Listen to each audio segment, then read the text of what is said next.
Hello, welcome back to my channel. আজ বাঙালিদের ষষ্ঠী পুজো, তাই ছোট্ট করে একটা দইয়ের টিপও ওকে সকালবেলাতে পরিয়ে দিয়েছিলাম। এখন আমরা যাচ্ছি বোটবাজার। আজকে বোটবাজার থেকে টুকটাক অনেক কিছু কেনার রয়েছে। আর যেহেতু মানডে রিপাবলিক ডে, তাই দেখো চারিদিকটা কতটা সুন্দর করে সাজানো হয়েছে এখানে। আর এসেই ফার্স্টে আমার ফেভারিট চিকেন স্যুপ আর চিকেন পকোড়া খেয়ে নিয়ে এখন যাচ্ছি বাজারের ভেতরের দিকে।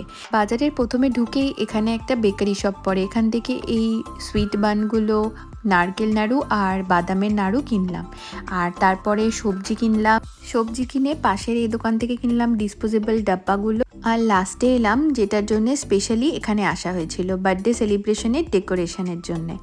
তারপর কিনলাম ডিসপোজেবল প্লেট।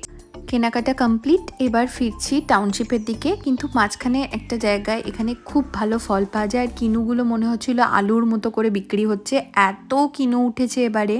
তাই এখান থেকে কিনু, অ্যাপেল, স্ট্রবেরি কিনে চলে এলাম একেবারে টাউনশিপে। আর কোয়ার্টারে এসে এই ছোট্ট মিষ্টি মুখটার হাসি দেখে দিনটা শেষ হলো।